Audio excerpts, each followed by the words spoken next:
اگر کسی ماں کی اپنی زندگی میں دینداری نہیں اور وہ بچے کی پرورش کر رہی ہے تو وہ بچے میں دین کی محبت کیسے پیدا کر پائے گی؟ اس لیے اس پہلی اینٹ کو ٹھیک کرنے کی ضرورت ہے۔ ماؤں کی گود کو دینی گود بنانے کی ضرورت ہے۔ آج بچیاں اپنی عمر کی وجہ سے ماں بن جاتی ہیں، لیکن دینی تعلیم نہ ہونے کی وجہ سے ان کو یہ نہیں پتا ہوتا کہ مجھے کیا کرنا ہے۔ وہ ماں کے مقام سے واقف نہیں ہوتی، ماں کی ذمہ داریوں سے واقف نہیں ہوتی، بیچاری اپنی عقل سمجھ سے جو بہتر سمجھتی ہے وہی کرتی رہتی ہے۔ کتنا اچھا ہوتا کہ اس کو دین کی تعلیم ہوتی، قرآن اور حدیث کے علوم اس کے سامنے ہوتے، اللہ والوں کی زندگیوں کے حالات اس کو معلوم ہوتے، قدم قدم پر یہ بچے کو اچھی ہدایات دیتی، نصیحتیں کرتی، دعائیں دیتی۔ اس کی محبت بھری باتیں بچے کی زندگی میں نکھر کر سامنے آ جاتی۔ اس لیے عورتوں کو دینی تعلیم دینا انتہائی ضروری ہے۔ یہ آج اس پہلے بھی کئی مرتبہ کہہ چکا کہ اگر کسی انسان کے دو بچے ہوں، ایک بیٹا اور ایک بیٹی، اور اس کی حیثیت اتنی ہو کہ دو میں سے ایک کو تعلیم دلوا سکے، تو اس کو چاہیے کہ بیٹی کو تعلیم پہلے دلوائے، اس لیے کہ مرد پڑھا فرد پڑھا، عورت پڑھی خاندان پڑھا۔ آج کل کے مردوں میں ایک بات عام مشہور ہے کہ جی حدیث پاک میں آیا ہے عورتیں عقل اور دین میں ناقص ہوتی۔ یہ بات 100% ٹھیک ہے۔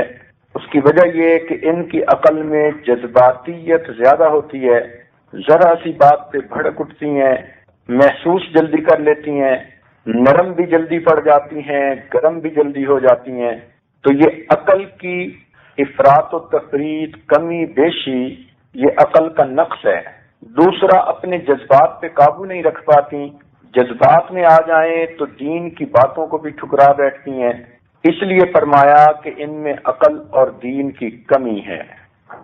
ویسے اگر یہ کسی کام کرنے پہ تل جائیں تو ماشاء اللہ کر کے دکھا دیا کرتی ہیں۔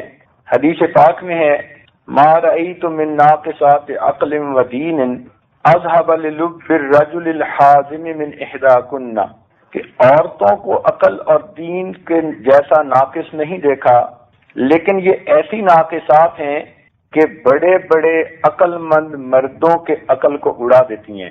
اس لیے یہ بات تجربے میں آئی کہ عورتیں جب کسی چیز کو منوانے پہ تل جائیں، یہ ضد کریں، ہٹ دھرمی کریں، یا خاوند کو پیار محبت کی گولی کھلائیں، خاوند کو مجبور کر کے اپنی بات منوا لیتی ہیں۔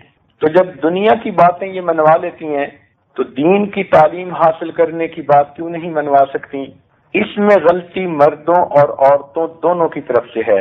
بعض گھروں کے مرد چاہتے ہیں عورتیں دین میں آگے بڑھیں، مگر عورتوں کے دل میں شیطانیت غالب ہوتی ہے، رسم و رواج کی محبت ہوتی ہے، وہ آگے قدم نہیں بڑھاتی اور دین دارانہ زندگی گزارنے پہ آمادہ نہیں ہوتی۔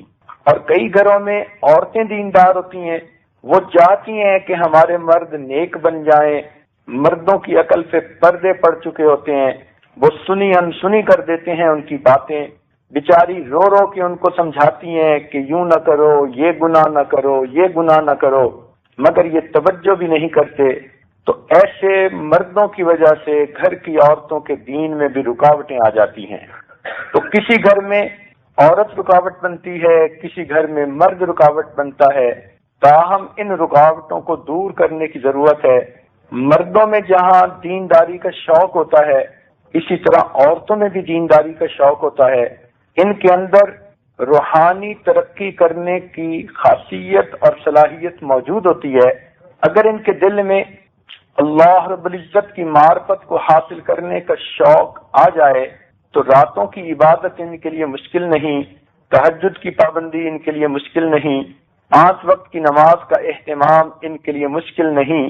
اس عاجز کو ایک مرتبہ واشنگٹن اسٹیٹ میں جانا ہوا، ایک نئی مسلمان عورت کچھ سوالات پوچھنے کے لیے آئی، پردے کے پیچھے بیٹھ کر اس نے پوچھا کہ میں پہلے یہودن تھی پھر مسلمان بنی، تو چند سوالات اس نے پوچھے جس کے جوابات اس کو دے دیے۔ اس جگہ کی مسلمان عورتیں اس کی بڑی تعریفیں کرتی تھیں، تو باتوں کے دوران ایک عورت نے بتایا کہ یہ نماز کا اتنا اہتمام کرتی ہے کہ اس نے نمازوں کے لیے مستقل علیحدہ خوبصورت پوشاکیں سلوائی ہوئی ہیں، ہر نماز کے لیے وضو کرتی ہے، اچھے کپڑے پہنتی ہے، اس پر اپنی عبا پہنتی ہے جو بہت خوبصورت ہوتی ہے جیسے کسی ملک کی ملکہ ہے، اور وہ پہن کر مصلی پر آ کر ایسے جم کے نماز پڑھتی ہے جیسے ڈوب چکی ہو۔ عورتیں کہتی ہیں کہ ہم تو اس کو دیکھ دیکھ کر حیران ہوتی ہیں۔ تو گفتگو کے دوران میں نے اس عورت سے پوچھا کہ آپ نماز کا جو یہ اہتمام کرتی ہیں اس کی کوئی خاص وجہ؟ اس نے کہا میں نے قرآن مجید میں پڑھا اللہ تعالیٰ نے مردوں کے لیے حکم فرمایا خذوا زینتکم عند کل مسجد، تم اگر مسجد میں آؤ تو زینت اختیار کر کے آؤ۔ میں سمجھ گئی کہ وہ چاہتے ہیں کہ مصلی پہ میرے سامنے جو ہاتھ باندھ کر کھڑا ہو اس نے صاف ستھرے کپڑے پہنے ہوئے ہوں۔ اور دنیا کا بھی دستور ہے کہ جب کسی دفتر میں کسی افسر کے سامنے کوئی پیش ہوتا ہے تو اچھے لباس میں جاتا ہے۔ تو کہنے لگی میں تو احکم الحاکمین کے سامنے کھڑی ہوتی ہوں، اس لیے میں پوشاک پہن کے حاضر ہوتی ہوں کہ میرے مولا اسے پسند کرتے ہیں۔ پھر جب میں تکبیر پڑھ دیتی ہوں تو میں دنیا کو بھول جاتی ہوں، سمجھتی ہوں بیت اللہ میرے سامنے ہے، جنت میرے بائیں طرف ہے، جنت میرے دائیں طرف ہے، جہنم بائیں طرف ہے، اور ملک الموت میری روح قبض کرنے کے لیے پیچھے موجود ہے، اور یہ میری زندگی کی آخری نماز ہے جو میں پڑھ رہی ہوں۔ سبحان اللہ، اللہ کی ایسی نیک بندیاں بھی آج دنیا میں موجود ہیں جو اپنی ہر نماز کو زندگی کی آخری نماز سمجھ کر پڑھتی ہیں۔ تو عورت کے دل میں اگر نیکی کا جذبہ آ جائے تو پھر یہ نیکی کے بڑے بڑے بلند مقامات حاصل کر لیتی ہے۔ اللہ تعالیٰ نے گو اس کو نبیہ نہیں بنایا مگر نبیوں کی ماں ضرور بنایا ہے۔ نبی اس لیے نہیں بنایا گیا کہ نبی جو آتے ہیں تو ان کے ذمے انسانوں کی تربیت ہوتی ہے، اب عورت ہو اور غیر مردوں کی تربیت اس کے ذمے ہو تو یہ کتنا مشکل معاملہ ہے۔ اس لیے شریعت نے عورت کو قاضیہ اور چیف جسٹس بنانے کی اجازت نہیں دی کہ دونوں میں مدعی اور مدعا علیہ دونوں کو سامنے دیکھنا پڑتا ہے، ان کے حالات کا جائزہ لینا پڑتا ہے، کھود کرید کرنی پڑتی ہے۔ تو غیر محرم مردوں کے احوال میں عورت اگر دخل اندازی کرتی تو فتنے ہوتے۔ ان فتنوں کے سدباب کے لیے شریعت نے یہ بوجھ عورت کے سر پر نہیں رکھا۔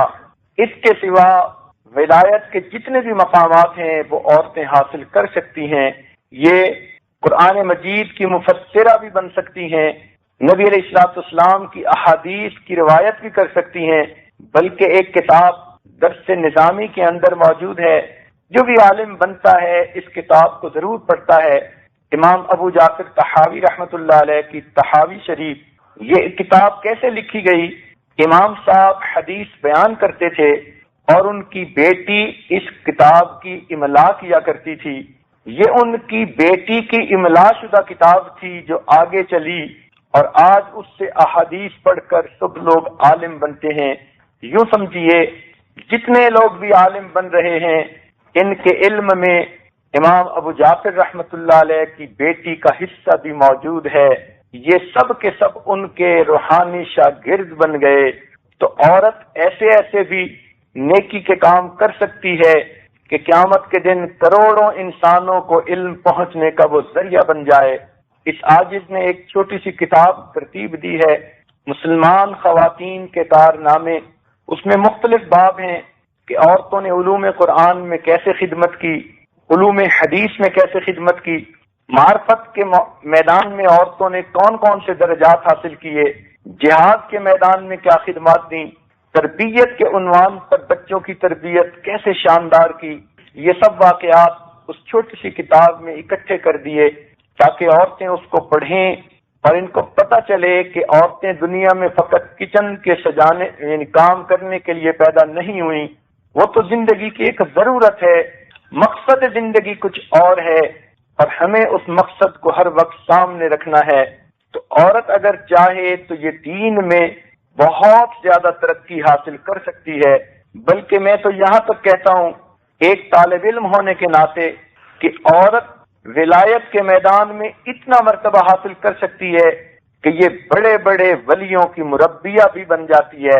حسن بصری رحمۃ اللہ علیہ اس امت کے بڑے اولیاء میں سے گزرے ہیں۔ ان کے زمانے میں ایک خاتون تھی جس کا نام رابعہ بصریہ ہے۔ کبھی کبھی یہ ان کے پاس جایا کرتی تھیں کچھ مسائل پوچھنے کے لیے، بات پوچھنے کے لیے۔ ایک مرتبہ جو ان کے گھر گئیں، پتہ چلا کہ وہ دریا کی طرف گئے ہیں۔ گرمی کا موسم تھا، بہت زیادہ شدت کی گرمی تھی۔ اہل خانہ نے بتایا کہ وہ دریا کے کنارے اس لیے گئے کہ وہاں بیٹھ کر میں اللہ اللہ کروں گا۔ انہوں نے بات ضروری پوچھنی تھی، یہ بھی دریا کے کنارے کی طرف چل پڑی۔ بڑھاپے کی عمر تھی۔ جب دریا کے کنارے پہنچی تو کیا دیکھا کہ حسن بصری رحمت اللہ علیہ نے کنارے کی بجائے دریا کے اوپر مصلی بچھایا ہوا ہے پانی پر، اور اللہ رب العزت کے سامنے ہاتھ باندھ کر کھڑے نماز پڑھ رہے ہیں۔ یہ گویا ان کی ایک کرامت تھی جو اللہ رب العزت نے اس وقت ان پر ظاہر کر دی تھی۔ یہ ایک طرف بیٹھ کر دیکھتی رہیں۔ جب حسن بصری رحمت اللہ علیہ نماز سے فارغ ہوئے، انہوں نے رابعہ بصریہ کو دیکھا تو سلام کیا۔ رابعہ بصریہ نے انہیں کہا، اگر بہوا روی مگسے باچی، اگر تو ہوا پہ چلتا ہے تو مکھی کی مانند ہے، وبر آب روی خسے باچی، اگر تو پانی پہ تیرتا ہے تو تنکے کی مانند ہے، دل بدستار تا کسے باچی، اپنے دل کو قابو میں کر لے تاکہ تو کچھ تو بن جائے۔ حسن بصری رحمت اللہ علیہ نے اقرار کیا کہ واقعی مجھ سے غلطی ہوئی، مجھے ایسا نہیں کرنا چاہیے تھا۔ تو دیکھیے اتنے بڑے ایک ولی کو اتنا پیارا مشورہ کس نے دیا؟ ایک عورت نے دیا جو خود ولایت کے مقامات کی معرفت حاصل کر چکی تھی۔ اس سے اور بڑی مثال سن لیجئے، سیدہ عائشہ صدیقہ رضی اللہ تعالیٰ عنہ پوری امت کی استاد ہیں، محسنہ ہیں، والدہ ہیں، محبوب خدا ہیں۔ ان کے امت پر اتنے احسانات ہیں کہ ہم حیران ہوتے ہیں۔ چنانچہ ایک حدیث پاک میں آتا ہے، نبی علیہ الصلوۃ والسلام نے ارشاد فرمایا کہ جس کے 3 بچے ہوئے اور وہ فوت ہو گئے، قیامت کے دن یہ 3 بچے اس کی شفاعت کریں گے اور اس بچے کو اور اس اپنے والدین کو اپنے ساتھ لے کر جنت میں جائیں گے۔ سیدہ عائشہ صدیقہ رضی اللہ عنہ نے یہ بات نبی علیہ السلام سے سنی۔ اگر وہ سن کر خاموش رہتی تو 3 بچوں کی شفاعت والی حدیث امت کو پہنچ جاتی، مگر وہ خاموش نہیں رہی۔ انہوں نے آگے سے سوال پوچھا، اتنی خوبصورت بات کہی کہ امت کے لیے انہوں نے آسانیاں کر دیں۔ پوچھنے لگیں، اے اللہ کے محبوب، اگر کسی کے 2 بچے بچپن میں فوت ہوئے اور وہ قبرستان میں پہنچے تو اس کا کیا ہوگا؟ نبی علیہ السلام نے فرمایا وہ بھی اس کی شفاعت کریں گے اور وہ والدین کو جنت میں لے کر جائیں گے۔ اس پر وہ خاموش نہیں ہوئی۔ اگلا سوال پوچھا، اے اللہ کے محبوب، اگر کسی کا 1 بچہ ہو، بچہ تو بچہ ہوتا ہے، پیارا ہوتا ہے، اگر وہ بچپن میں جدا ہو کے قبرستان پہنچ گیا تو وہ والدین کی شفاعت نہیں کرے گا؟ نبی علیہ السلام نے فرمایا وہ بھی شفاعت کرے گا اور اپنے والدین کو لے کر جنت میں جائے گا۔ جب یہ بات پوچھ لی تو بات مکمل ہو گئی تھی۔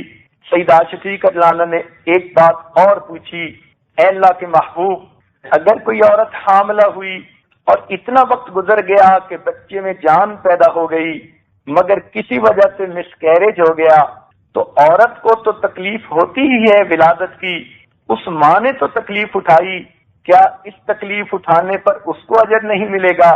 نبی علیہ السلام نے فرمایا اگر اس قسم کا بچہ بھی جس میں زندگی پیدا ہو چکی تھی قبرستان میں پہنچ گیا، وہ بھی شفاعت کرے گا اور اپنی ماں کو لے کر جنت میں چلا جائے گا۔ اب یہ دیکھیے ان کا کتنا بڑا احسان ہے۔ اگر وہ آگے سے کوئی بات نہ پوچھتی تو 3 بچوں والی حدیث نبی علیہ السلام نے فرما دی تھی، لیکن ان کے سوالات کی وجہ سے امت کے لیے آسانیاں ہو گئیں اور امت کے سامنے اجر کے دروازے کھلتے چلے گئے۔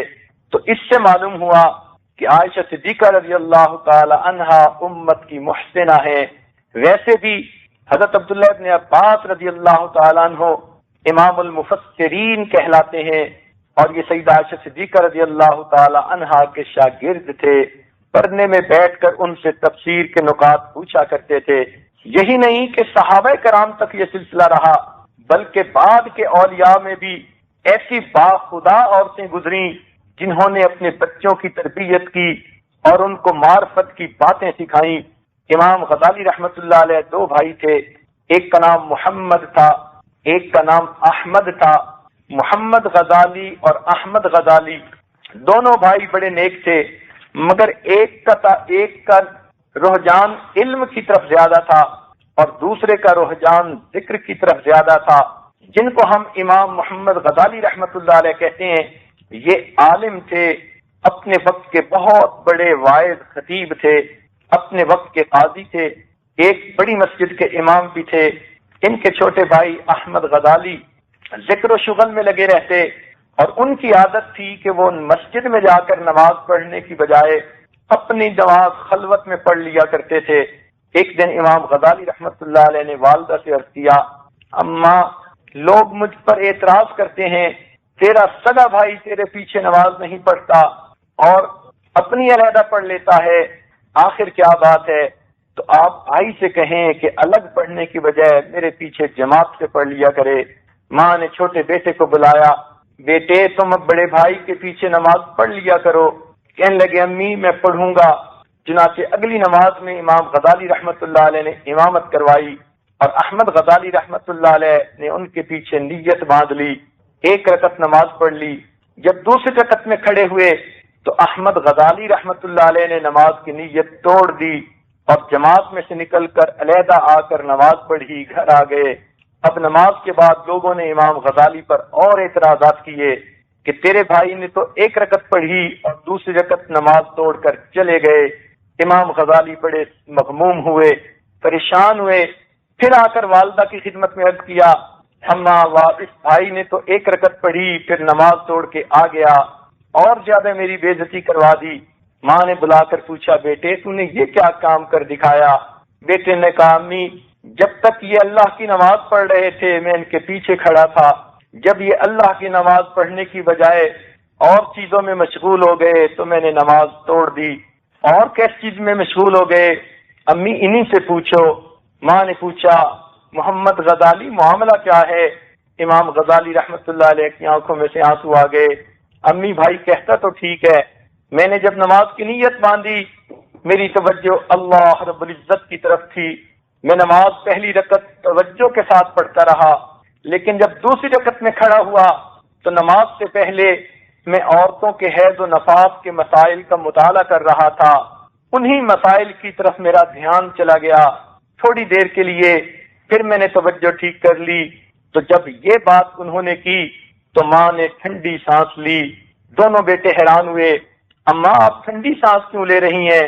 فرمانے لگی، میرے دو بیٹے اور دونوں میرے کسی کام کے نہ ہوئے۔ بڑی حیرانی ہوئی ان کو سن کر۔ امام غزالی رحمت اللہ علیہ نے کہا، امی میں بھی کسی کام کا نہیں؟ احمد غزالی نے پوچھا، امی میں بھی کسی کام کا نہیں؟ ماں نے کہا، ہاں تم دونوں میرے تو کسی کام کے نہ بیٹے بنے۔ دونوں نے پوچھا، امی وجہ کیا ہے؟ ماں نے کہا، ایک آگے نماز پڑھانے کھڑا ہوا تو وہ عورتوں کے حیض و نفاس کے بارے میں سوچ رہا تھا، اور دوسرا اس کے پیچھے کھڑا ہوا وہ بھی خدا کی طرف متوجہ ہونے کے بجائے بھائی کے قلب میں کھڑا جھانک رہا تھا۔ دونوں میں سے کسی کی توجہ اللہ کی طرف نہیں تھی، تو میرے تو بیٹوں میں سے دونوں میں سے کوئی بھی کام کا نہ بنا۔ سوچنے کی بات ہے کہ جب عورت معرفت کا علم حاصل کرتی ہے تو اتنی بلندیوں کو پا لیتی ہے کہ بڑے بڑے ولیوں کی تربیت کرتی ہے اور ان کو معرفت کے نکات سمجھا دیتی ہے۔ اللہ رب العزت نے عورت کے اندر بڑی غیر معمولی صلاحیتیں رکھی ہیں۔ عام طور پر کہتے ہیں کہ عورت کے اندر جلد بازی ہوتی ہے، لیکن اگر اس کو علم آ جائے، تربیت ہو جائے، تو اس کے اندر بڑی تحمل مزاجی بھی پیدا ہو جاتی ہے، صبر بھی پیدا ہو جاتا ہے۔ جتنا صبر عورت کر سکتی ہے شاید میری نظر میں مرد بھی اتنا صبر نہیں کر پاتے۔ جتنی تحمل مزاجی عورت میں آ سکتی ہے اتنی تحمل مزاجی تو شاید مرد میں بھی پیدا نہیں ہو سکتی، اور اس کی کئی مثالیں ہیں۔ چنانچہ ایک حدیث پاک میں آتا ہے، حضرت جابر لانو کا بچہ تھا 6-7 سال کی عمر کا، سفر پر جانا پڑا، بچہ پیچھے بیمار تھا۔ جب سفر سے واپس ہوئے اسی رات وہ بچہ فوت ہو گیا۔ بیوی نے کیا کیا کہ بچے کو نہلا کر کپڑا اوپر ڈال دیا، خامد آئے تو ان کا استقبال کیا اور ان کو بٹھایا۔ انہوں نے آتے ہی پوچھا کہ میرے بیٹے کا کیا حال ہے؟ فرمانے لگی، الحمدللہ بعافیت و خیر، اللہ کی تعریفیں ہیں کہ بیٹا عافیت اور خیر کے ساتھ ہے، خامن سمجھے کہ وہ سو رہا ہے۔ چنانچہ انہوں نے کھانا کھایا۔ جب کھانے کے دوران میاں بیوی نے دونوں بات چیت کرنے لگے، آپس میں الفت و محبت کی باتیں ہونے لگیں اور خامن کا مزاج محبت کی طرف مائل ہوا، تو اس وقت اپنے خامن سے پوچھتی ہیں، ایک مسئلہ مجھے آپ سے پوچھنا ہے کہ اگر کوئی کسی کو امانت دے اور کچھ وقت کے بعد واپس مانگے تو خوشی خوشی امانت دینی چاہیے یا اس کو دل تنگ ہو کر امانت دینی چاہیے؟ جابر رضی اللہ عنہ نے فرمایا کہ نہیں، خوشی خوشی دینی چاہیے، امانت تو اس کا حق ہوتا ہے۔ جب انہوں نے یہ بات کہی تو فرمانے لگیں، اللہ رب العزت نے بھی ہم دونوں کو امانت دی تھی اور اللہ رب العزت نے وہ امانت واپس لے لی، اب آپ کی خوشی خوشی اس امانت کو واپس کر دیجئے۔ حیران ہو کر پوچھنے لگے کیا بات ہے؟ فرمانے لگیں کہ بیٹا فوت ہو گیا، میں نے نہلا دیا، کفن پہنا دیا، لیٹا ہوا ہے، اسے جا کر قبرستان میں دفن کر دیجئے۔ سوچنے کی بات ہے، عورت کے اندر صبر کا پہاڑ آ گیا، علم نے اس کو اتنے پہاڑ کی طرح استقامت عطا فرما دی۔ آج کی عورتیں ہوتی رو رو کے حال برا کیا ہوتا، خامد آتا، بیوی کو دیکھ کے اس کو بھی رونا پڑ جاتا، کوہرام مچا ہوتا، مگر وہ عورتیں بات کو سمجھتی تھیں۔ انہوں نے یہ سوچا میرا خامد پردیس سے آ رہا ہے، آتے ہی اسے یہ خبر ملے گی تو صدمہ پہنچے گا، تو اپنے خامد کو میں صدمے سے بچا لوں۔ کتنی اچھی بیوی تھی جس نے خامد کا محبت سے استقبال کیا اور کھانا کھلایا، اور جب میاں بیوی دونوں محبت پیار کی باتیں کر چکے اور خامد کا دل اس وقت ہر بات کو سننے کے لیے آمادہ ہو گیا، تب ان کو بات بتائی اور تب ان کے خامد نے جا کر اپنے بیٹے کو دفن کیا۔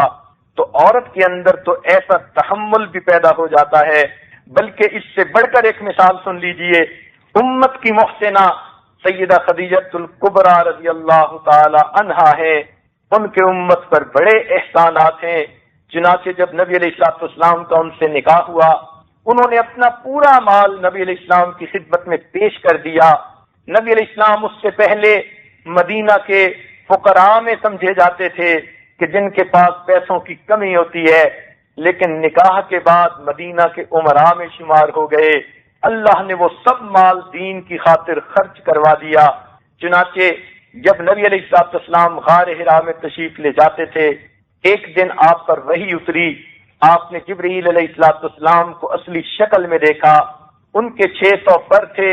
حدیث پاک کا مفہوم ہے ایک پر کو بچھائیں تو وہ پھیلائیں تو وہ مشرق کو ڈھانپ لیتے ہیں، دوسرے کو پھیلائیں تو مغرب کو ڈھانپ لیتے ہیں۔ اتنا بڑا ان کا قد ہے کہ وہ پورے آسمان کو ڈھانپ لیتے ہیں، چہرہ ان کا سورج سے زیادہ روشن ہے، اور اتنی برق رفتاری ہے کہ اگر بارش کا قطرہ زمین سے ایک بالشت اونچا ہو، اس سے پہلے کہ وہ قطرہ زمین پر گرے، جبرائیل علیہ السلام سدرۃ المنتہا سے زمین پر آ کر پھر واپس جا سکتے ہیں۔ اللہ نے اتنی تیز رفتاری عطا فرمائی۔ اب اتنے بڑے فرشتے کو آپ نے پہلی مرتبہ اصلی حالت میں جب دیکھا تو نبی علیہ الصلوۃ والسلام کے اوپر ایک خوف کی سی کیفیت طاری ہو گئی۔ چنانچہ آپ گھر آئے، بخاری شریف کی روایت ہے، آپ نے فرمایا زملونی زملونی زملونی، مجھے کمبل اڑا دو، کمبل اڑا دو۔ چنانچہ بی بی خدیجہ الکبریٰ نے فوراً کمبل لپیٹ دیا، آپ لیٹ گئے۔ نبی علیہ السلام نے فرمایا لقد خشیت علی نفسی، مجھے ڈر ہے کہ کہیں میری جان نہ نکل جائے۔ پوچھا اے میرے آقا کیا ہوا؟ نبی علیہ السلام نے پورا واقعہ سنایا۔ اب کوئی آج کی عورت ہوتی رونے پیٹنے بیٹھ جاتی، میرے خامد پہ اثر ہو گیا، میرے خامد نے جن دیکھ لیا، میرے خامد پہ کسی نے کچھ کر ڈالا، میری زندگی کا کیا بنے گا؟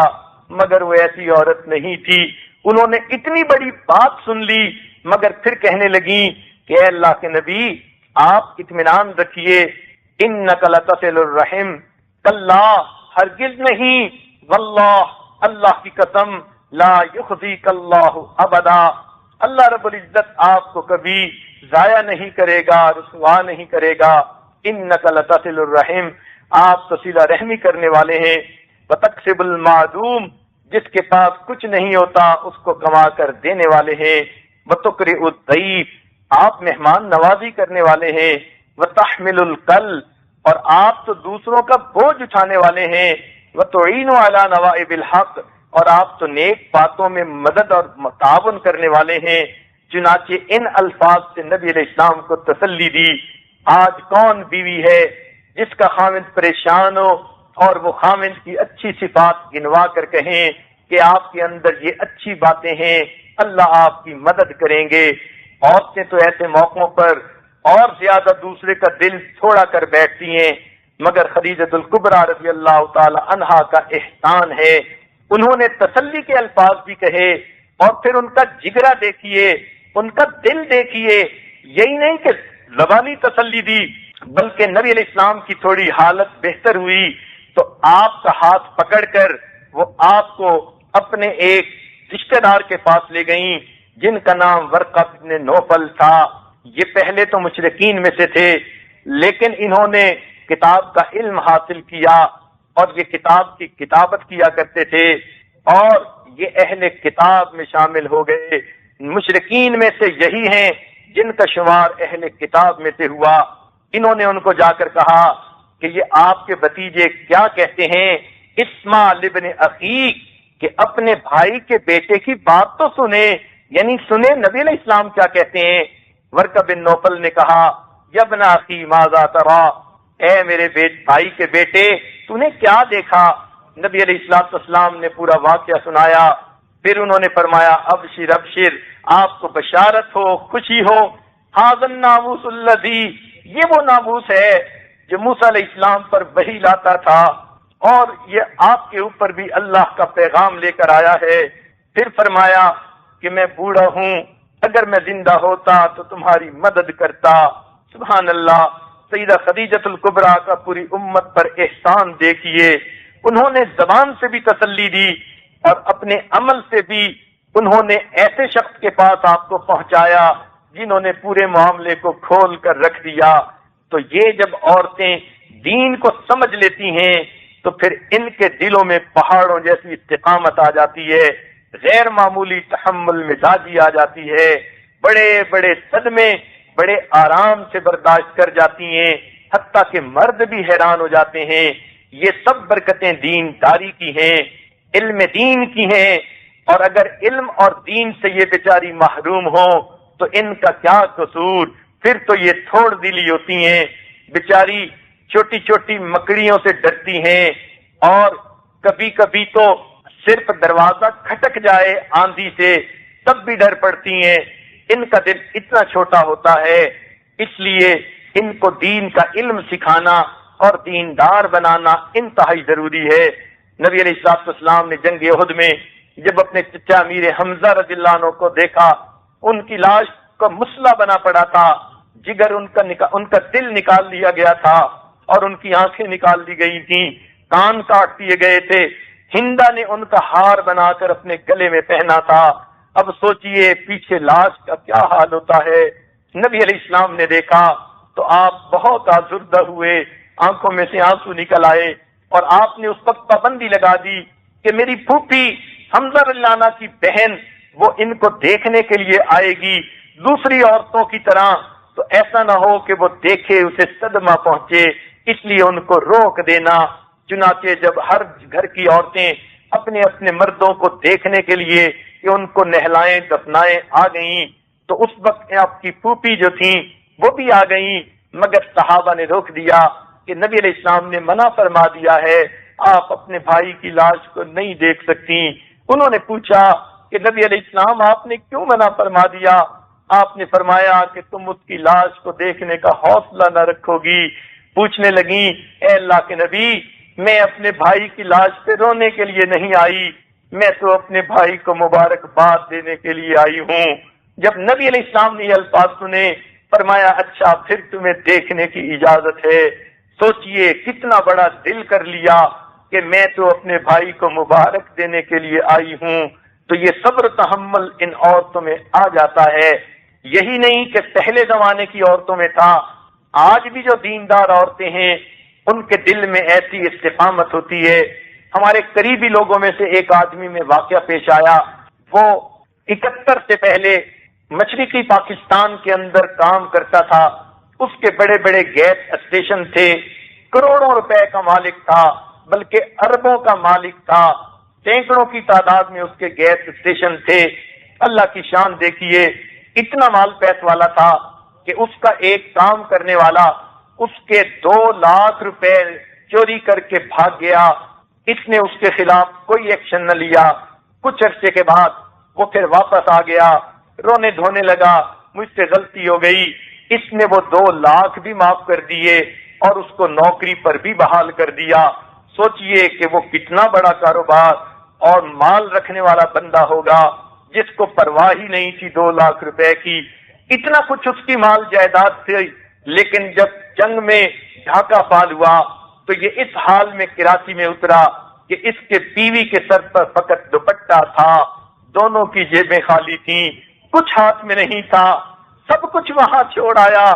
اب کراچی میں ان کے ایک بھائی تھے، ان کے گھر آ کر ٹھہرے، وہ خود یہ واقعہ سناتے تھے کہ جب میں آیا تو مجھے یقین نہیں آتا تھا کہ میں زندہ ہوں، میں کروڑوں اربوں پتی انسان اور آج ایک پیسہ بھی میرے پاس نہیں، میں کس سے مانگوں گا، میں کیسے زندگی گزاروں گا۔ کہنے لگے کہ قریب تھا میرا نروس بریک ڈاؤن ہو جائے، مگر بیوی نیک تھی، دیندار تھی، پہچان گئی کہ میرے خاوند کے اوپر یہ حالات آ گئے۔ چنانچہ جب ہم کھانے کے دسترخوان پر بیٹھتے، میرے بھائی ان کے بچے بھی ہوتے، تو میری بیوی یہ واقعہ چھیڑتی اور کہتی ہمارے اوپر اتنا بڑا صدمہ آیا، میں عورت ہوں، میں زیادہ گھبرا گئی ہوں، اور میرے خاوند کو تو اللہ نے پہاڑ جیسا دل دے دیا ہے، انہوں نے اس کو ہاتھوں کی میل بنا کے اتار دیا ہے، ان کو تو پرواہ ہی نہیں۔ کہنے لگے میں اندر دل سے خوف زدہ تھا، اور وہ ایسی باتیں کرتی کہ سن سن کر مجھے تسلی ہونے لگی کہ جب میری بیوی کو کوئی غم نہیں تو پھر میں کیوں اتنا پریشان ہو رہا ہوں، میں ڈپریشن کا شکار کیوں ہو رہا ہوں۔ چنانچہ بیوی ایسی باتیں کرتی، ان کا تو دل بہت بڑا ہے، انہوں نے تو اتنے مال کو ہاتھوں کی میل سمجھ لیا ہے، ان کو تو اللہ نے پہلے بھی بہت دیا، وہی پروردگار ہے، اب ان کو یہاں بھی بہت دے دے گا، یہ تو قسمت کے بادشاہ ہیں، قسمت کے دھنی ہیں۔ جب اس نے ایسی ایسی باتیں کی تو کہنے لگے میری طبیعت بحال ہو گئی۔ میں نے مشورہ کیا، ہم نے بھائی سے ادھار لے کر ایک ٹرک خریدا اور اس کو کرائے پر چلانا شروع کر دیا۔ میں نے محنت کی، میرے مولا نے میری مدد کی۔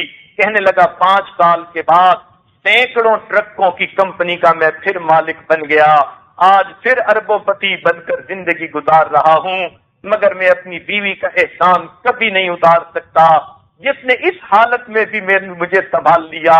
تو سچی بات یہ ہے، عورتوں کے اندر اگر دین کا علم ہو اور دینداری ہو تو وہ پھر بڑے بڑے صدمے اپنے دلوں پہ برداشت کر جاتی ہیں، حیران ہوتے ہیں، اتنی نازک ہوتی ہیں، مگر لوہے کی طرح یہ اپنے اوپر سب بوجھ اٹھا جاتی ہیں اور اپنے دوسرے اہل خانہ کو پتہ بھی نہیں چلنے دیتی۔ سبحان اللہ، یہ اللہ رب العزت نے ان کے اندر صلاحیتیں رکھی ہیں۔ لیکن دیکھنے میں ایک بات آئی، یہ بھی کہتا چلوں کہ بعض عورتوں کی علمی اور اخلاقی ترقی میں ان کے مرد رکاوٹ بن جاتے ہیں۔ اس کی وجہ کیا ہوتی ہے کہ بعض مرد یہ سمجھتے ہیں کہ عورتوں کا کام تو بچے پالنا، گھر کے کام کرنا، خاوند کو خوش رکھنا، فقط یہی کچھ ہے، یہی کچھ ان کا دین ہے۔ وہ یہ نہیں سمجھتے کہ انہوں نے دین کا علم بھی پڑھنا ہے، عبادت بھی کرنی ہے، اپنے رب کی بندی بن کر بھی زندگی گزارنی ہے۔ اسی غلط فہمی کی وجہ سے ایسے مرد اپنی عورتوں کو دین کی تعلیم نہیں دلوا دے، بس واجبی سا قرآن مجید پڑھا دیا، چند مسائل بہشتی زیور کے سکھلا دیے اور زیادہ نہیں پڑھنے دیتے، حالانکہ عورتوں میں علم کی صلاحیت زیادہ ہوتی ہے، وہ اگر چاہیں تو بخاری شریف تک کی تعلیم حاصل کر سکتی ہیں، مگر گھر کے مرد ان کی اجازت نہیں دیتے۔ بعض تو ایسے ہیں کہ مختلف جگہوں پہ دینی مجالس ہوں، ان میں جانے کی اجازت نہیں دیتے۔ تو سوچئے ایسے مرد عورتوں کی ترقی میں رکاوٹ بن جاتے ہیں، ہر وقت ان کو گھر کے کاموں میں لگائے رکھتے ہیں۔ سنیے حدیث پاک میں آتا ہے کلکم راعٍ وکلکم مسئول عن رعیتہ، تم میں سے ہر ایک رائی ہے اور ہر ایک سے اس کی رعیت کے بارے میں پوچھا جائے گا. تو خامن سے بیوی بچوں کے بارے میں پوچھا جائے گا اور بیوی سے بچوں کے بارے میں پوچھا جائے گا. ہر ایک سے اس کے ماتحتوں کے بارے میں پوچھا جائے گا. تو کل ان مردوں کو جب جواب دینا پڑے گا کہ تمہاری عورتوں کو تو پاکی ناپاکی کے مسائل کا بھی پتہ نہیں تھا، ان کو تو فرائض و واجبات کا بھی صحیح پتہ نہیں تھا، نماز کے مسائل کا پتہ نہیں تھا، اور وہ تو عبادت میں کوتاہیاں کرتی تھیں، بتاؤ تم نے ان کو دین کی تعلیم کیوں نہ دلوائی؟ معلوم نہیں کیا جواب اللہ کے سامنے پیش کر پائیں گے، یا پھر اس وقت اللہ کے اطاعت کا سبب بنیں گے. اس لیے ضروری ہے ہم گھر کی عورتوں کو محبت و پیار کے ساتھ دین کی تعلیم کی طرف مائل کریں. اگر ان کے اپنے دل نہیں بھی چاہتے، عورتوں کی فطرت ہے، پیار سے اگر منوا لو تو پہاڑ سے بھی چھلانگ لگا جائیں گی، اور اگر غصے سے بات کرو تو قدم بھی نہیں اٹھائیں گی. پیار سے زیادہ بہتر چیز ان کے لیے اور کچھ بھی نہیں، اور یہی چیز حدیث پاک میں سے ملتی ہے. نبی علیہ الصلوۃ والسلام نے ارشاد فرمایا، عورتوں کے ساتھ لطف و مروت سے پیش آؤ. ان اکرم المؤمنین احسنکم اخلاقا والطفکم اہلا. تم میں سے بہترین معزز ایمان والا وہ ہے جو تم میں سے اچھے اخلاق والا ہے اور اپنے اہل خانہ کے ساتھ نرمی کا سلوک کرنے والا ہے. تو اگر نرمی کے ساتھ عورتیں بات مان جائیں تو پھر گرمی کی کیا ضرورت ہے؟ بہتر یہ ہے اچھے اخلاق کے ساتھ ان کو محبت و پیار کے ساتھ متوجہ کیا جائے. اس لیے نبی علیہ الصلوۃ والسلام نے عورتوں کے بارے میں وصیت فرمائی. جب آپ صلی اللہ علیہ وسلم اس دنیا سے پردہ فرمانے لگے تو آخری الفاظ جو آپ کی زبان مبارک سے سنے گئے، نبی علیہ السلام نے فرمایا، اتقوا اللہ فی النساء. اے مردو، عورتوں کے بارے میں اللہ سے ڈرتے رہنا. لوگ مرد عورتوں کو اپنے گھر کی باندیاں سمجھ لیتے ہیں، حالانکہ یہ تو امانت ہوتی ہیں. یہ ماں باپ نے آزاد جنی، یہ باندیاں نہیں، بلکہ اللہ نے نکاح کے ذریعے ان کو مردوں کی امانت میں دے دیا ہے. تو یہ امانت کا خیال کریں، اس میں خیانت نہ کریں، ان کے دین میں آگے بڑھنے کا، ان کے ساتھ تعاون کرنے کا سبب بنے. اور بعض مرد تو ایسے ہوتے ہیں وہ تو عورت کو اپنے ماں باپ سے بھی ملنے کی اجازت نہیں دیتے. ہمیں کتنی ایسی عورتوں نے خط لکھے، کئی سال سے روتی پھر رہی ہے، ان کو ماں باپ بہن بھائی سے ملنے کی اجازت نہیں. خامن سے پوچھا کوئی خاص وجہ ہے؟ خاص وجہ بھی کوئی نہیں، بس میں چاہتا ہوں کہ یہ نہ جائے. سوچنے کی بات ہے، اس بیچاری کا بھی دل ہے، یہ اس گھر میں پیدا ہوئی، ماں باپ نے جنم دیا، بہن بھائیوں میں پلی بڑی، کئی سال کے بعد اگر اس کا جی چاہا کہ میں ان سے مل لوں تو خامد اس کو منع کر دیتا ہے. تو اس لیے کہ نہ خامد کے پاس دین کا علم ہوتا ہے، نہ اس کو حقوق کا پتہ ہوتا ہے. اس لیے ایسی تربیتی مجالس میں میاں بیوی سب کا آنا اور اپنے اپنے عنوانات کے تحت مضامین کا سننا انتہائی ضروری ہے تاکہ گھروں کی زندگی بہتر ہو جائے. لہذا جن گھروں میں مردوں کی بے توجہی کی وجہ سے عورتیں بے دین اور بے عمل بن رہی ہیں تو یہ مرد قیامت کے دن جواب دہ ہوں گے. بعض گھروں میں تو ہم نے دیکھا کہتے ہیں کہ یہ میری بیٹی کی ویڈیو کیسٹ لائبریری ہے. حیرت ہوتی ہے، کیا پتا ان کو کہ ان کی بیٹی ان ویڈیو کیسٹوں کو دیکھ کر دل میں گناہ کے کیا کیا منصوبے بناتی ہوگی، کیسے اس کی عزت محفوظ رہتی ہوگی. مگر ان کو دین کا کوئی دھیان نہیں. اللہ نے مال پیسہ خوب دے دیا، ریل پیل ہے، اب اس نشے کے اندر اب عیش و آرام کی زندگی گزارتے ہیں. اور بعض تو ایسے کم بخت ہوتے ہیں اپنے پاس جوان بیٹیوں کو بٹھا کر ڈرامے دیکھتے ہیں، فلمیں دیکھتے ہیں، یورپ کی گندی فلمیں جن میں گندے فحش حرکات ہو رہے ہوتے ہیں، اپنے جوان بیٹے بیٹیوں کے ساتھ بیٹھ کر دیکھ رہے ہوتے ہیں. ایسے مردوں کو قیامت کے دن زنجیروں میں باندھ کر پیش کیا جائے گا، اور جب تک یہ جواب دہ نہیں ہوں گے ان کی زنجیروں کو نہیں کھولا جائے گا. اس لیے چاہیے کہ گھر کے بچوں اور گھر کی عورتوں کی دینی تعلیم کے لیے یہ مرد ہر وقت فکر مند رہیں. ان سے ان کے بارے میں بھی پوچھا جائے گا اور ان کے بیوی بچوں کے بارے میں بھی پوچھا جائے گا. ایک اور بنیادی غلطی جو ہمارے معاشرے میں اس وقت آئی ہوئی ہے، جس کو میں نے بہت دیر غور و خوض کے بعد، سوچ و بچار کے بعد، توجہ اللہ کے بعد پایا وہ یہ غلطی ہے کہ آج کل کے نوجوانوں کی نظر میں عورت کا حسن و جمال ہی معیار ہے، عورت کی اچھائی کا۔ اس لیے اگر نوجوان اپنی بیوی کا رشتہ ڈھونڈتا ہے تو پہلی بات یہی ہوتی ہے خوبصورت ہو، خوبصورت ہو، خوبصورت ہو۔ معلوم نہیں یہ ایسا ایک شوق دلوں میں بیٹھ گیا کہ جس نے پورے معاشرے کے جو ہے حالت کو بدل کے رکھ دیا ہے، معیار کو بدل کے رکھ دیا ہے۔ یاد رکھنا، عورتوں میں صورت کے حسن و جمال کی بجائے سیرت کا حسن و جمال دیکھیں تو یہ زیادہ بہتر ہے۔ اس لیے عام طور پر دیکھا جو نوجوان فقط شکل و صورت کو دیکھ کر شادیاں کرتے ہیں، تھوڑے دنوں کے بعد انہی کے گھروں میں پھڈے ہوتے ہیں، لڑائیاں جھگڑے ہوتے ہیں، اس لیے کہ گھر کی زندگی تو اچھے اخلاق سے گزرتی ہے۔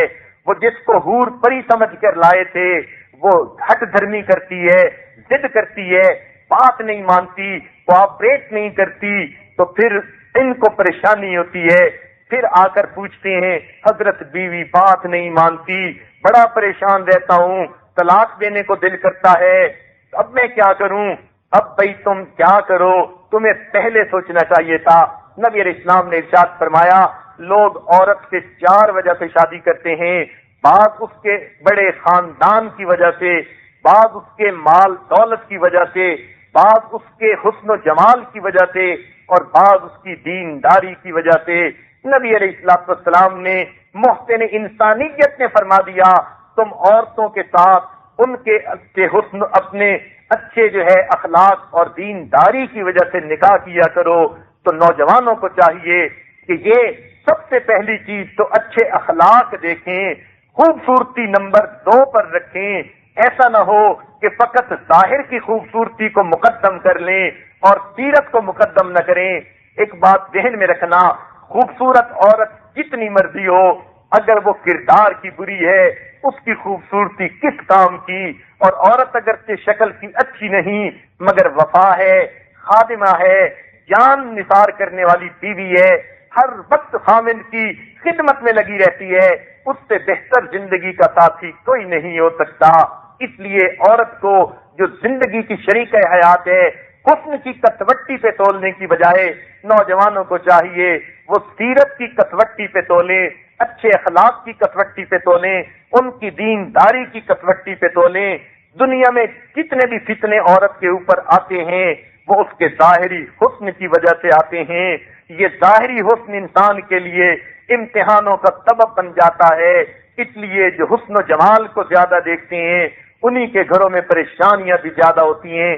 قرآن مجید میں آپ نے پڑھا ہوگا حضرت یوسف علیہ السلام کو اللہ رب العزت نے حسن و جمال ایسا دیا تھا جس کی کوئی مثال ہی نہیں، بلکہ حدیث پاک میں فرمایا فَإِذَنْ قَدْ أُعْطِيَ شَطْرُ الْحُسْنِ کہ ان کو اللہ رب العزت نے آتی دنیا کا حسن دیا تھا۔ یعنی یوں سمجھیے ساری دنیا کے انسانوں کو ملا کر جو حسن دیا گیا، ساری دنیا کے حسینوں کا حسن جمع کر دیا جائے تو وہ ایک حصہ ہے، اور اتنا ہی حصہ حضرت یوسف علیہ السلام کو دے دیا گیا تھا، تو کیسا حسن و جمال ہوگا۔ لیکن حضرت یوسف علیہ السلام کو ان کے بھائیوں نے بالآخر کنویں کے اندر ڈال دیا، پھر جب کنویں سے نکالے ان کو بیچا گیا۔ قرآن مجید کی آیت ہے وَشَرَوْهُ بِثَمَنٍ بَخْسٍ دَرَاهِمَ مَعْدُودَةٍ ان کو بیچا گیا چند کھوٹے سکوں کے بدلے میں۔ عجیب بات ہے، نکتے کی بات ہے، ذرا دل کے کانوں سے سنیے گا۔ یوسف علیہ السلام کا حسن تو مادری تھا، مادر ذات تھا، ماں کے پیٹ سے حسین پیدا ہوئے تھے، لیکن نمٹ حسن تھا۔ اس وقت تک ان کو علم نہیں ملا تھا، حکمت نہیں ملی تھی، علم اور حکمت تو جوان ہو کر ملی۔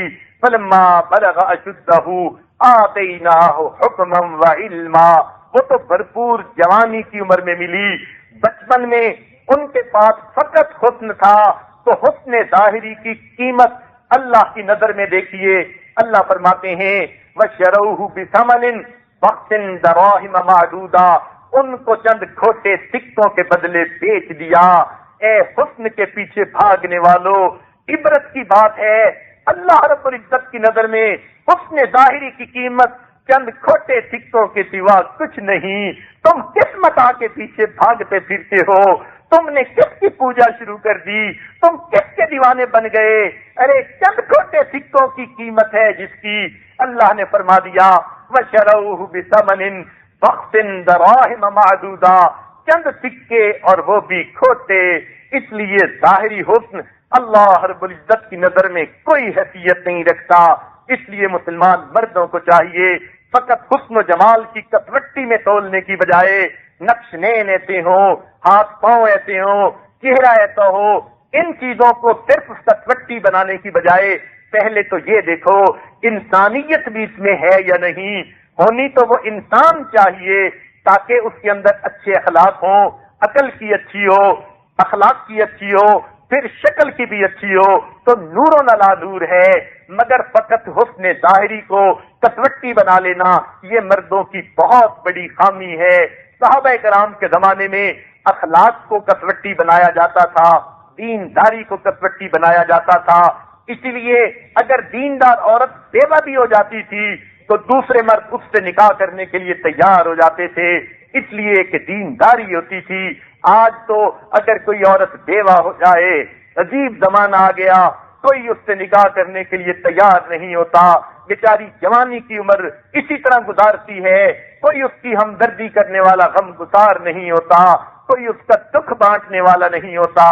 تو انسانیت کی بنیاد ختم ہو گئی، فقط خواہشات نفسانی کی بنیاد آ گئی.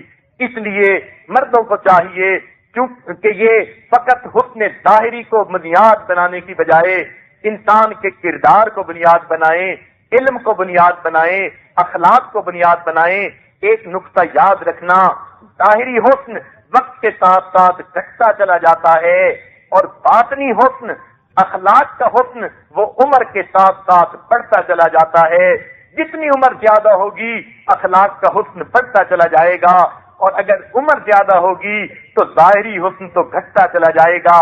اس لیے گھٹنے والی چیز کو پسند کرنے کی بجائے بڑھنے والی چیز کو پسند کرنا چاہیے تاکہ زندگی کا انجام اچھا گزرے. کیونکہ اس کی وجہ سے ساری زندگی انسان کی اچھی گزرتی ہے. اس لیے یہ اپنی بیویوں کے اندر سب سے پہلے انسانیت کو دیکھیں، اچھے اخلاق کو دیکھیں، نیکی کو دیکھیں. جب یہ چیز اس کے اندر موجود ہے اس کا مطلب ایک اچھی انسان ہے، زندگی کی اچھی ساتھی ثابت ہوگی، اچھی خادمہ ثابت ہوگی. اس لیے دین کو بنیاد بنانا چاہیے، اور یہی حدیث پاک میں نبی علیہ الصلوۃ والسلام نے ارشاد فرمایا تم عورتوں سے ان کی دینداری کی وجہ سے نکاح کیا کرو. سبحان اللہ، محسن انسانیت نے کیسے قیمتی ہیرے اور موتی عطا فرما دیے. ہم ان پر عمل کریں گے ہماری اپنی زندگیوں کے اندر خیر آئے گی. فقط ظاہری نقش نین کو دیکھ کر شادی کر لیتے ہیں، پھر بعد میں گھر میں دینداری نہیں ہوتی، روتے پھرتے ہیں، اولاد بگڑ رہی ہے، بیوی توجہ نہیں دیتی. تو اب کیوں روتے ہیں؟ اپنے آپ پر روئیں کہ انہوں نے فیصلہ ہی غلط کیا تھا.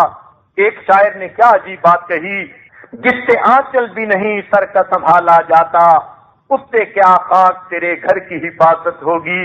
کہ جو لڑکی سر کا دوپٹہ نہیں سنبھال سکتی اور خدا کے بندے وہ تیرے گھر کو کیا سنبھالے گی، اور تیرے بچوں کو کیا سنبھالے گی، اور تیرے بچوں کی اچھی ماں کیسے بنے گی، ان کی تربیت کیسے کرے گی. اس لیے یہ بہت بڑی خامی آج کل کے نوجوانوں کے ذہن میں آ گئی. اور اس خامی کی پھر آگے نتیجہ یہ نکلتا ہے کہ چونکہ عورتوں کو ان کے ظاہری شکل و صورت کی وجہ سے پسند کیا جاتا ہے، بچیاں پیدا ہوتی ہیں، وہ بیچاریاں اپنے ظاہر کو آراستہ کرنے پہ لگی ہوتی ہیں. ان کی ہر وقت یہی سوچ ہوتی ہے میں کپڑے ایسے پہنوں کہ اچھی لگوں، میری آنکھیں اچھی لگیں، چہرہ اچھا لگے، ہاتھ اچھے لگے. بیچاریاں ہر وقت اسی سوچ میں رہتی ہیں کیونکہ ان کو پتا ہوتا ہے کہ ہمیں زندگی کا ساتھی اسی معیار کی وجہ سے بنایا جائے گا. معلوم ہوا مردوں کی اس سوچ نے عورتوں کی زندگی کا رخ بدل دیا. اگر ان کو پتا ہوتا ہمیں ہماری دینداری کی وجہ سے جو ہے زندگی کا ساتھی بنایا جاتا تو یہ حدیث پڑھتی، یہ تفسیر پڑھتی، یہ اچھے اخلاق لیتی، یہ اپنی عزت و ناموس کی حفاظت کرتی، یہ باپردہ زندگی گزارتی، تہجد گزار بنتی، اللہ کی ولیہ بنتی، ان کو زندگی کا کوئی ساتھی بنا لیتا، مگر معیار ہی بدل گیا۔ معیار ظاہری خوبصورتی ہے، لہذا بچیوں کو دیکھا بیچاری پیدا ہوتی ہیں تو اس وقت سے یہ بچیاں بس اسی سوچ میں ہوتی ہیں کوئی ایسا صورت اختیار کریں ہم دیکھنے والوں کو اچھی لگ سکیں، اور یہی چیز بالآخر ان کو بے پردگی پہ بھی آمادہ کر دیتی ہیں، اور جن کو اللہ نے کچھ شکل اچھی دے دی وہ تو خوشی خوشی بے پردہ پھرتی ہے، لوگ مجھے دیکھیں گے سوچیں گے کہ یہ کتنی خوبصورت ہے۔ دیکھیے بے پردگی بھی اسی کی وجہ سے ہوئی، فیشن پرستی بھی اسی کی وجہ سے ہوئی، اور عورت کی دین سے دوری بھی اسی کی وجہ سے ہوئی کہ مردوں نے کسوٹی کیا بنا لی کہ عورت کو خوبصورت ہونا چاہیے، تو خوبصورت کی بجائے سب سے پہلے خوب سیرت ہونا چاہیے، اس کے اندر نیکی ہونی چاہیے، اچھے اخلاق ہونے چاہیے۔ اگر مرد اپنی زندگی کی ترتیب کو یہ بدل لیں اور نیک سیرت بیوی کو ڈھونڈنا شروع کر دیں تو دیکھنا یہ عورتیں جو آج فیشنیبل کہلاتی ہیں یہ سب سے بڑی تہجد گزار بن جائیں گی، نیکوکار بن جائیں گی، اور ماحول کے اندر نیکی آ جائے گی۔ اللہ رب العزت ہمیں نیکی پر زندگی گزارنے کی توفیق عطا فرما دے۔ دنیا میں انسان کو جو عزتیں ملتی ہیں وہ حسن و جمال سے نہیں ملتی، وہ تو اخلاق کی وجہ سے ملتی ہیں۔ اس لیے حضرت یوسف علیہ السلام کو حسن کی وجہ سے قید خانے میں جانا پڑا تھا، دیکھا مصیبتیں آئیں کہ نہیں، 9 سال قید خانے میں رہے، آزمائشوں سے گزرنا پڑا، حسن ظاہری کی وجہ سے ان کے اوپر اتنی بڑی مصیبت آئی، 9 سال تنہا ہیں، نہ کوئی رشتہ دار، نہ بہن بھائی، نہ ماں باپ، نہ کوئی اور ہے، کوئی پرسان حال نہیں، اور 9 سال قید کے اندر تنہائی کی زندگی گزاری۔ یہ قید تنہائی کوئی معمولی بات نہیں ہوتی، مگر یوسف علیہ السلام نے اس کو برداشت کیا، یہ سب حسن ظاہری کی وجہ سے تھا۔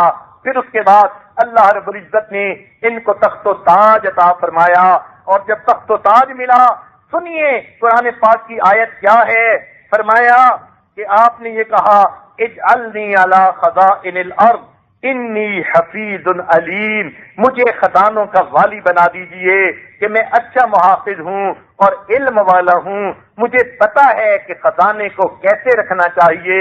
آپ نے یہ تو نہیں کہا اجعلنی علی خزائن الارض انی حسین جمیل، میں بڑا حسین اور بڑا جمیل ہوں، مجھے اس لیے خوبصورتی کی بنیاد پر آپ خزانے دے دیجئے۔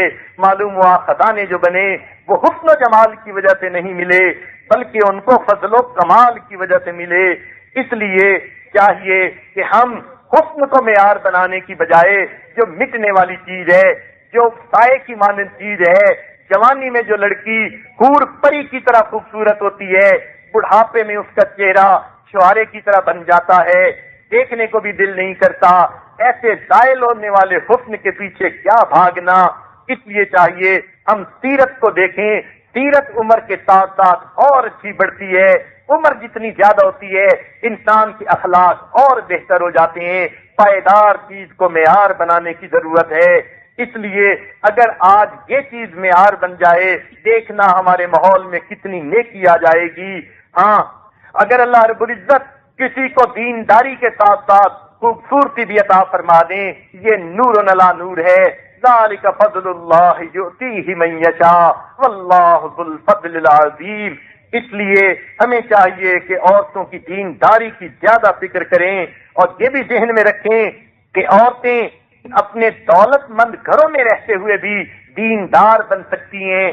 بعض عورتوں کے ذہن میں یہ خیال ہوتا ہے کہ شاید غریب لوگوں کی بیٹیاں دین پڑھیں، ہم تو امیر ماں باپ کی بیٹیاں ہیں، اور ماں باپ بھی سوچتے ہیں ہم اپنی بیٹی کو کیمبرج میں پڑھائیں گے، ہم تو بیٹی کو لندن بھیجیں گے، فلاں جگہ بھیجیں گے، انگریزی کی تعلیم دلوائیں گے، اور دین کی تعلیم دلوانے کی اتنی رغبت نہیں ہوتی۔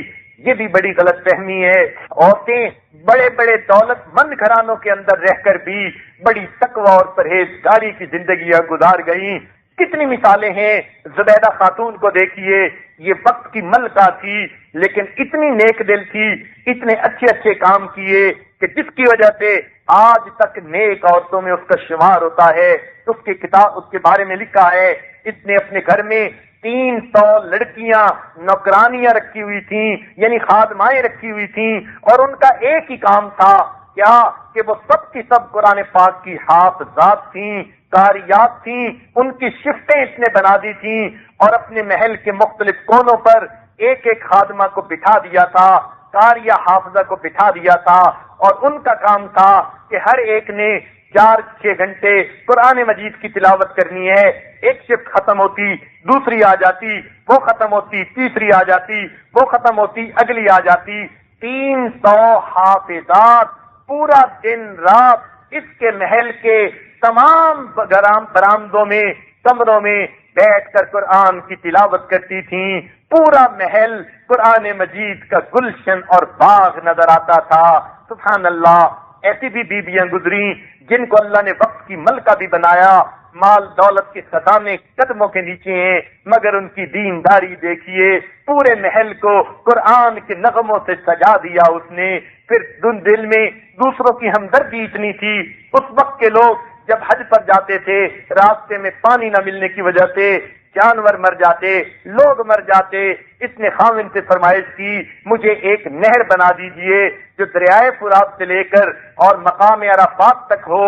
چنانچہ ایک نہر بنائی گئی. آج بھی جب حج پر جاتے ہیں اس کے کچھ حصے دیکھنے میں نظر آ جاتے ہیں، حیران ہوتے ہیں. کوئی تو ایسی تھی جس نے اپنے خاوند سے تاج محل بنوایا، کوئی ایسی تھی جس نے اپنے خاوند سے گلشن آرا باغ بنوایا، اور یہ خدا کی بندی ایسی تھی جس نے نہر زبیدہ بنوائی. قیامت کے دن لاکھوں انسان ہوں گے، پرندے ہوں گے، جانور ہوں گے جنہوں نے پانی پیا ہوگا، اور ان